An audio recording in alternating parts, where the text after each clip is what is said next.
Well, hello there. How is everyone? I hope you're all well on this midweek hump as we hit Wednesday running.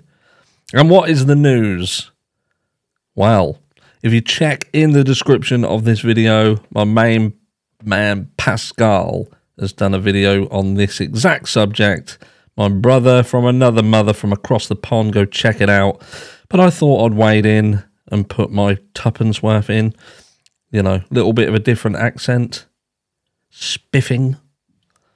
So yes, it would appear that Bryan the burger vanished. Like a fart in the wind. For many hours.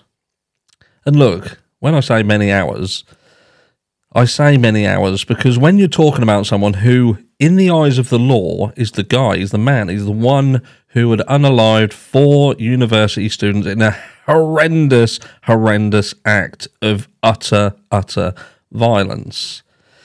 Even an hour is too long for this guy to be off the radar. And it would appear that he was gone for, 14, 15 hours? That's right, 14, 15 hours where someone that they believe is the man, the guy, the killer, they have no clue where he is. Now, it could be easily explained. Look, maybe he done the route he did to avoid weather.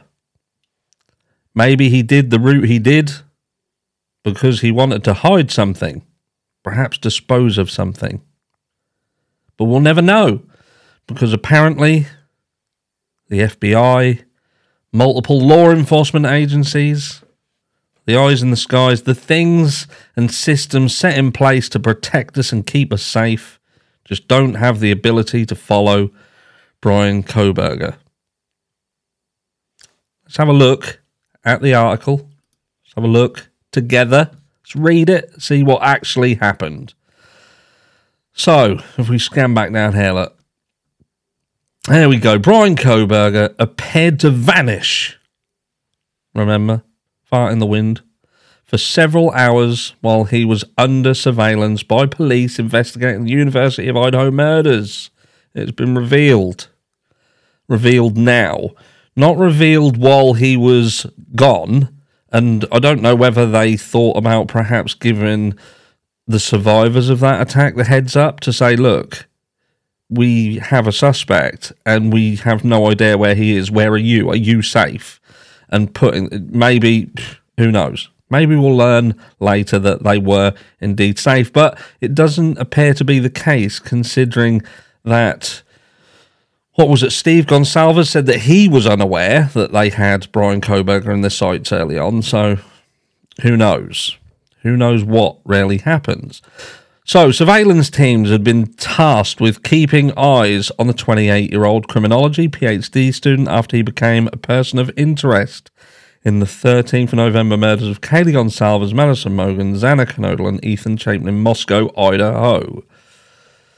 But in the early hours of 13th of December, when he set off on a cross-country drive with his father from his apartment at Washington State University to his family home in Pennsylvania for the holidays, FBI agents lost the accused quadruple killer. Someone zigged when they should have zagged, clearly. The shocking revelation came to light in Airmail's The Eyes of a Killer Part 2, citing law enforcement sources who admitted that Mr. Kohberger managed to slip the net almost as soon as his white Hyundai Elantra pulled out of the parking lot at his graduate housing complex. Now, all I can say is it's a good job that he had a Hyundai Elantra and not a Ferrari, because they may not have ever found him. Who knows? Right. So, pulled out of the housing parking lot at his graduate housing complex. For the next several alarming hours or more, the man believed to have brutally stabbed the 4 students to death had seemingly vanished, the outlet reported. Gone.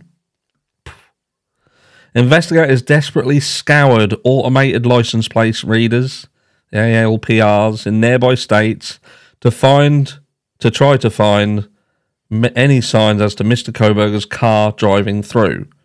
Hours later, so not even in this time, not even a number plate recognition system pinged him.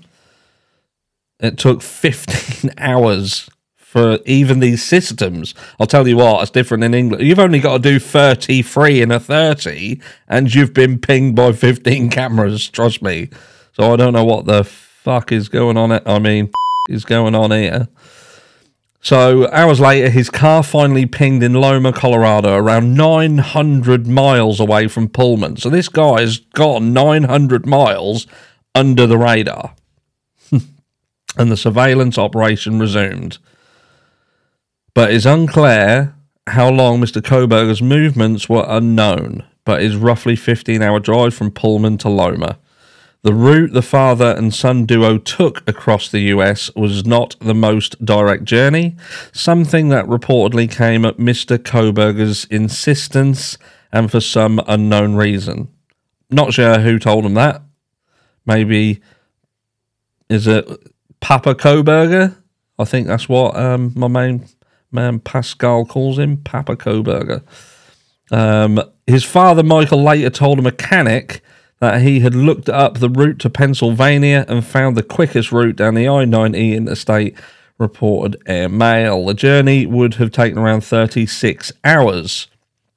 But instead, Mr. Kohberger claimed that it would be wintry conditions along that route and that they should instead travel towards Colorado, south. And a route that added roughly 6 or 7 hours to the journey. Once surveillance teams were back on Mr. Kohberger's tail in Colorado, law enforcement hit another potential issue when the suspect was pulled over by police twice in his vehicle while driving through Indiana.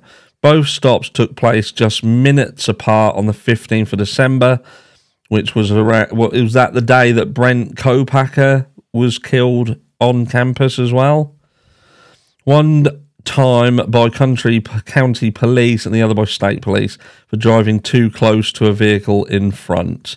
Body cam footage, we saw this, didn't we? ML sparked concerns among the FBI surveillance teams who feared the possibilities were too dangerous as to what could play out with law enforcement officers across the country and the public at the time. So what they thought was, we won't pull him out, we won't do anything, but we'll let him fucking disappear for hours before doing anything. So yeah, so they lost it. And what's interesting here is, that ain't the first time that law enforcement has lost a Bryan, is it? I'll tell you what, these Bryans are slippery people. Luckily for us, Bryans also don't seem to be the most clever people on the planet, do they? And look, if you're Bryan and you're not a criminal, look, no disrespect, I'm sure you're fine. And if you're a female and you have a husband called Bryan, I'm sure he is fine too. But look, what other Bryan got lost? So we swap over to this. Some of you will remember, some of you won't. But another vanishing Bryan. I'll make me a little bit smaller. Put me here. Bryan Laundrie. Remember that guy. Remember that guy. So he also was lost. They didn't have anybody on the house to see where he was going, Thomas said.